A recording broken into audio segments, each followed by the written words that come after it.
It's 9 o'clock in the morning on Thursday, June 6, 2024. I brought one of those down branches, one that I can carry. See if the cows wanted to eat the leaves off it or not. And it looks like at least Blackie does.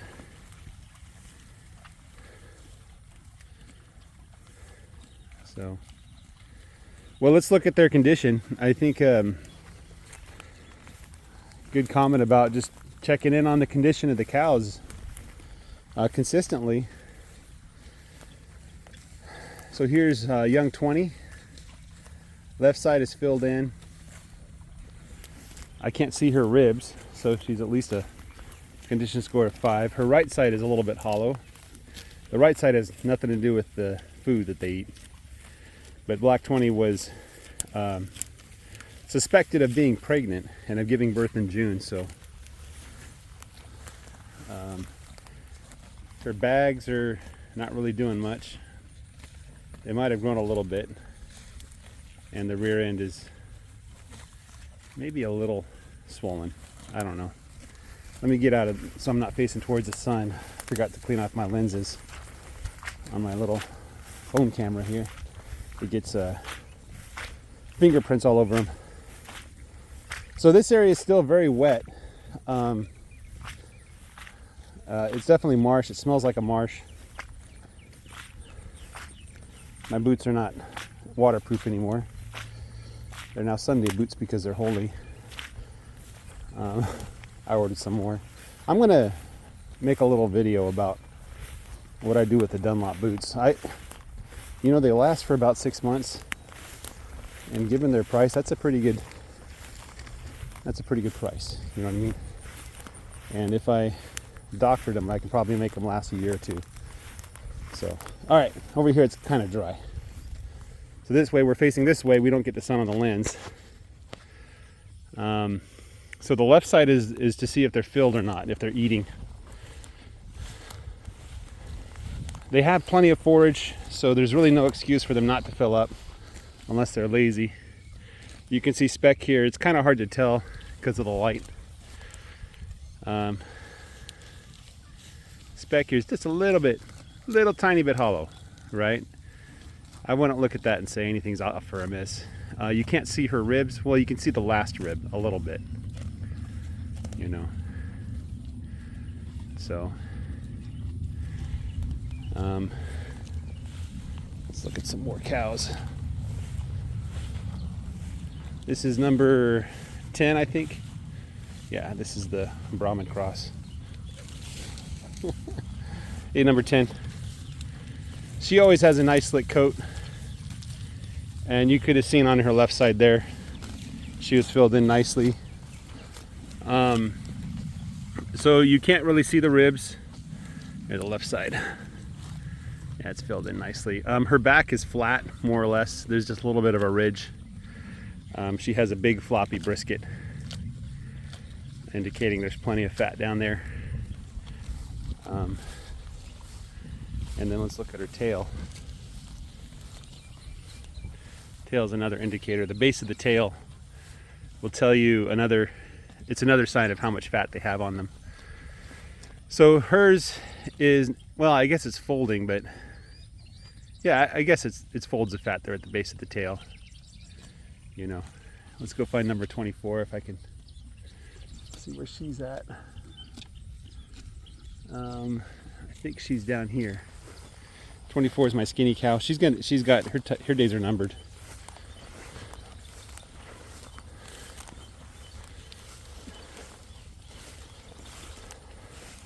She gave birth at the end of January, so I have to take all the boy calves and get them neutered. It's about that time. I don't want them to breed. This is not 24. This is who's a 6. This is Ninja Cow. So, base of her tail isn't hollow, but there's not folds of fat there either. Her left side is filled in pretty good. You could see a couple ribs. The ridge on her back, you could see some bumps. and it's not filled in. It's not really flat like 10 was. So she's not in as good a condition as number 10 was, but she's not doing too bad either. So a little bit skinny. And again, just to reiterate, these are not cows that I'm gonna beef. So I'm gonna get as many calves as I can out of them and try to get those calves as healthy as possible to get a good start on life. Here's one of the crosses with a Charolais bull. She's filled in really nice on her left side. Can't really see her ribs. There's some bumps on her ridge on down the back, but it's pretty flat. Brisket is filled in a little bit. So let's look at her tail. It's not hollow, but it doesn't have folds of fat either. So yeah, she's doing pretty good. This is 24. She's always good to compare with. I think she's the one that people say, oh, your cows are dying. Yeah, she's having a tough time. She should be filled in. I've given her plenty of time and plenty of forage. She should absolutely be filled in. Her left side is filled in. I can see several ribs. I can see those, I don't know what they're called, but on top of the hole there, I can see those bones poking out. Just not a lot of fat on this creature. You know, and then the tail, the base of the tail, it used to be worse, but it's still pretty hollow in there. In her favor, she has a pretty good coat, so that's a decent sign. You know, oily coat, which is good, but she just is not fat. She does not put on weight. I imagine if I put some feed in front of her, she'd put on weight instantly, but her body just does not like grass for some reason. Let's go take a look at Blue. Blue's the number 2 cow. She is the assistant manager, the Dwight at the office, if you please. Her left side's filled in pretty good. I can see a couple ribs. You can see that the ridge on her back is, you can see the ridge, but you can't see the bumps on the ridge. Her hips are kind of pointy too. So another sign that they're kind of skinny is their hips are pointy. And her tail is not filled in. So, but Blue is a trooper, makes good calves. Again, I'm not trying to get the fattest cows in the world here. And I'm just trying to get the calves. And starting with the bull, I'm going to start trying to get good heifers. So I can get future cows. So I can get 3/4 South Poles. And then 7/8. And I don't know what point you say it's a full South Pole, but I'm going to keep breeding back like that. Maybe eventually bring in another bull. You know, sell the one I've got and bring in another one, or do something like that. This is 413. I bought her as a calf back in 2021. I think June of 2021 is when I bought her, and she was three months old back then. So she's probably a little over 3 years old now. But her left side is filled in. You can't see her ribs. Her hip bone just barely pokes out. You can see bumps along the ridge on the back there, but it is pretty much filled in really well. Her tail is doing pretty good, you know, so she looks pretty good. That's 413. The forage in this part of the field, like in the last move, it's a lot of this thick-bladed. Ooh, guess what? Now I know what it is. This, my dear friends, is Dallas grass.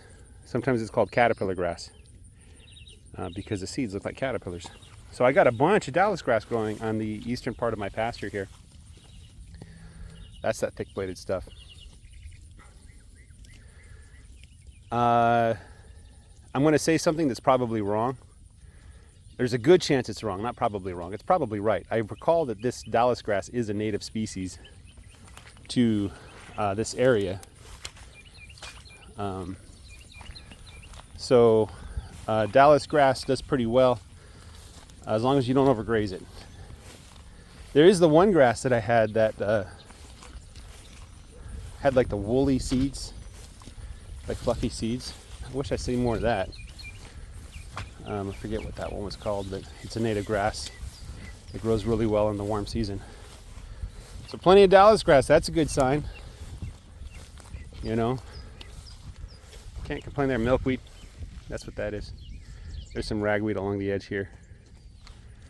So, did want to look at my neighbor's. He doesn't allow cattle to graze here. He mows this every once in a while. In the autumn time, you get lots of Indian grass.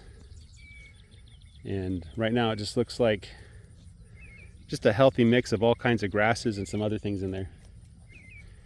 So, that's what my pasture would look like if I don't graze it at all, you know. And yeah, 8:33. You're getting horns. I'm guessing this is a female based on the shape of her head. Let's see if I'm right. There's a flap of skin down there, which can mean many things, and this is indeed a female. And what I'm seeing that tells me it's a female is instead of balls, she's got folds of skin that'll eventually become the udder. The true telltale sign would be if she moved her tail. Yeah, there'd be 2 holes back there. Yeah, there you go. Yeah, 2 holes. That is a female. 33 is a female. So I'm getting better. I'm starting to see the differences. Oh, here's some goat weed. And I only point this out because I don't really see a lot of it in my pasture nowadays.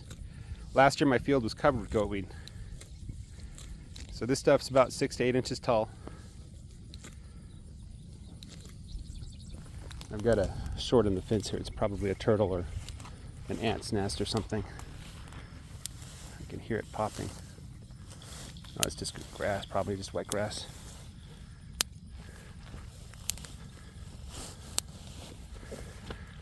Yeah, it's probably just wet grass. Yep. That's what I got for all of you. Cows seem to be doing well. There's plenty of forage. If I continued at this pace of grazing, I would be able to cover my field in about 12 weeks. Last year I was doing a 3-week rotation with one herd. I didn't have as many sheep. I couldn't really confine the sheep, so I just gave up. But so this is 4 times slower, 1/4 the size of the paddocks, the cell sizes than I used back then. This is the grass leaf rush. It's all over the place here. It has little bulbs at the bottom, like little tubers or something. And then the seed shape is pretty interesting. But it looks like grass. It's not grass though. I forget the reason why. I think it has to do with the shape of the central shaft. There's a word for that. Culm, I guess, in grass is what it's called. Anyway. All right, that's all I got for you guys this morning. Have a great day. Take care and bye-bye.